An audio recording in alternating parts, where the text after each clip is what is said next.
Okay, so this is the first video I'm doing with the air conditioning actually running behind me. Let me know if it's too intrusive or it's too much noise or something, because that's, if it is, I won't do it. But anyway, I want to finally get this review done of the U-turn Orbit. You know, I've been meaning to do this for a while, and I actually shot a video with it. I just wasn't super thrilled with the result, so I wanted to redo it. I don't know. I should have just done it a while ago. But anyway, what I was looking for was a turntable that was reasonable. You know, something that had good quality, good parts where it counts. You know, and at the very least, something that didn't take away from the setup. You know, a poor quality turntable would be kind of tragic in the situation. So, you know, my goal was to enjoy new and older vinyl, you know, without leveraging my soul to buy it. You know, there are some units that cost more than houses, and I wish I was kidding. I've seen $100,000 turntables, and if you can afford that kind of thing, that's awesome, but not me. The Orbit Plus has a quality cartridge, the Ortophone OM5E, which, as I understand, is a really decent cartridge for the money. And you can always upgrade the cartridge if you want, and they have a few different options on the U-turn website. So it's a simple player, yet it's easily upgradable. Now, as far as setup goes, it was just plug and play. There weren't any adjustments that were necessary. I didn't have to adjust tracking weight or anything like that. It just plugged in and it was perfect as it was. So that was real nice. And this isn't a standalone player like a Crosley or something. You do need an amplifier and speakers, so it's not like a portable unit that has everything involved. It is something that you need to plug into something else to make it work. Now, I'm not personally interested in going down the rabbit hole as far as turntables go like I am with subwoofers. I really enjoy playing records, you know, enough to want a quality player, but not enough to spend insane money on it. You know, I wanted quality, but with a degree of economic sanity. Now, the preamp on this unit is optional, so if you don't need it, you don't have to pay for it. The preamp is needed for AVRs that don't have a dedicated phono input. If you only have auxiliary inputs, then you want to get the preamp or another external preamp. It doesn't matter. Like if I wanted to put this, okay, giving a good example, my Denon X2000 does not have a phono input like the X6200. So if I wanted to plug this into my X2000, I would need to get a preamp. And I could get that preamp either from U-turn, or I could get an external or some other brand of preamp. So it's kind of my option. So it's an interesting thing. You don't have to get one with a preamp already installed. That's something I learned in this whole process. So clean records are everything. Dirty records kill this experience, and even new records can be dirty. You know, it's one of those things where I've gotten brand new records, put them on the turntable, and just popping and crackling, just terrible. You can get them brand new out of the packaging, just filthy. So it's a good idea to get something that can clean these. Also, a record weight is worth having, especially if it's like $30 or so. Just make sure it'll fit. You'll notice that I have these felt pads here on the corner of the turntable. That was my error in not measuring this turntable or not knowing the dimensions. And what happened was I set the cover down over that weight, and I thought it would fit, but it was just so close that it just ever so slightly slowed down the record. So I put those felt pads under, problem solved. I'll put down in the description the dimensions of this particular weight so that you know if you're going to get this particular record player to get a shorter weight. Also, decent record sleeves are nice to have, and they're not crazy expensive. It's worth protecting your records, and these keep them clean and static free, and they're like $1 per sleeve, so it's not too bad. And I actually have those listed in my Amazon store, along with a lot of other things like this record player. The stuff that I put in my Amazon store are things that I really think are worth checking out. And you'll notice that in the Amazon store, if you roll over each item, I'll put in my thoughts for each individual item. So it's not just a list of stuff. It's actually a mini review on each individual item. If I don't have a review up on there, either I haven't gotten to it or what have you, but for a lot of the things, I actually put a brief comment on there. So it's, like I said, it's like a mini review of each item. But I do use the dynamic EQ on the Denon.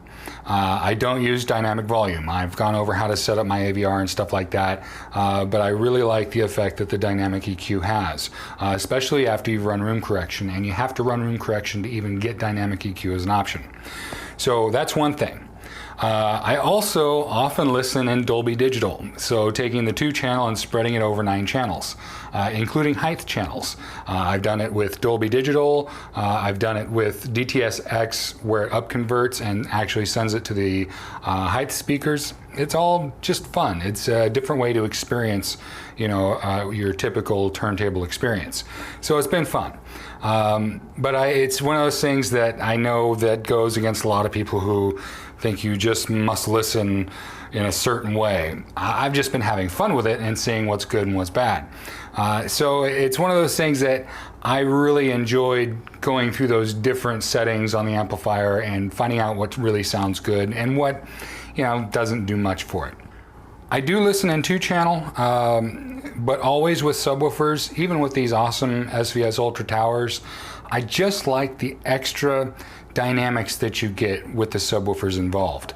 It's something that, for me, it just really improves the whole experience.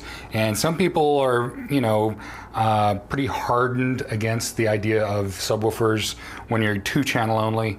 But for me, if I was going for a 2-channel setup, it would be a 2.2.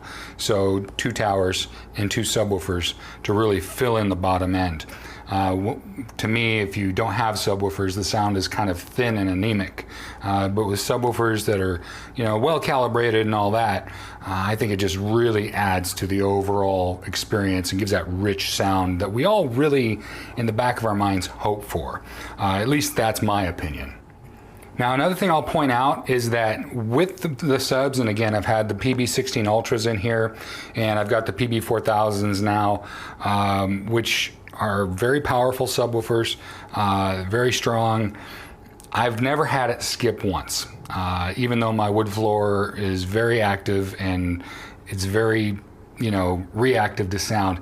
It's something that I expected to have some issues with that, and I've had no issues whatsoever. What I can say is that the Orbit Plus has been very satisfying. That's something I really look for in my audio gear. Is it satisfying? Does it do what I want it to do? I know I could change cartridges and go nuts financially, but as it is, I'm just really enjoying the experience. I don't have any upgrade itis at the moment, so it does the job nicely, and I'm pleased with it. That said, there are a few things about the player I would change if I could. An auto return or an auto off function would be nice. I can be forgetful and walk away, and the tone arm is just sitting there bouncing at the end of the record. That's not great. Something like that would be nice. A little taller dust cover because, like I said, I bumped the record weight, and maybe some better quality RCAs, but most people upgrade those anyway, and I understand that. I think it's something they send out just for it to be functional, but the RCAs that came out weren't exciting looking, and it's a matter of personal taste.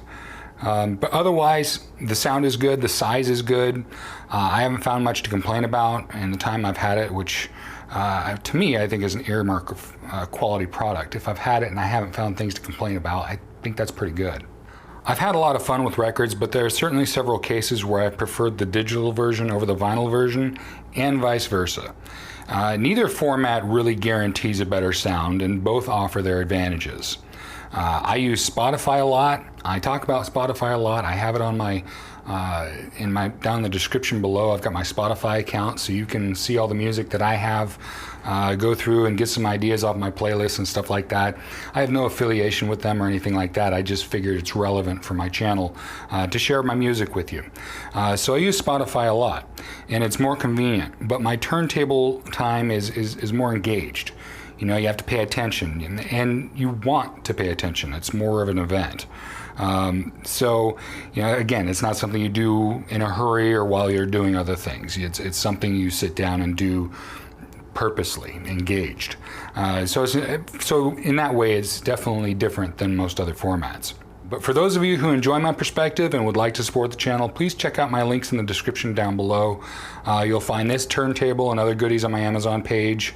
You know, more and more these days, following my affiliate links is all I can really count on to keep this channel growing. And I really appreciate the support I get from my viewers. It really does make all the difference and allows me to keep making new content. So thank you so much for those who have followed my links and for those of you that continue to.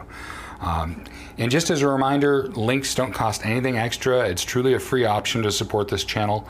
It's, you know, it's something you do just to say, hey, thanks, I appreciate it. So, and again, comments and likes, dislikes, I'm fine with dislikes. If you don't like it, I'd rather know. You know, things like that. So I appreciate all of the support. I appreciate the subscriptions. You know, this channel has grown a lot from where I first pictured it when I first started it. So again, thanks so much for watching. And once again, please subscribe.